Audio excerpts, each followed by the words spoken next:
ಇದು S zigzag ಹೌದು ಚೆನ್ನಾಗಿ ಮಾಡಿದ್ಯಾ ನೀನು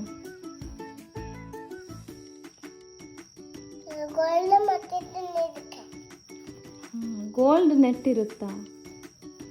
ಸರಿ ಮಾಡು ಮರದ್ದ ಅದು ಸರಿ ಆಯ್ತು ಓ ನಂಗೆ ಗೊತ್ತಿಲ್ಲ ನಾನು ಫಿಶ್ ತರಲ್ವಲ್ಲ ಅದಕ್ಕೆ ನಂಗೆ ಗೊತ್ತಿಲ್ಲ ಓ ಅಲ್ಲ ಆರೆಂಜ್ ಇರುತ್ತಾ ಸರಿ ಆಯ್ತು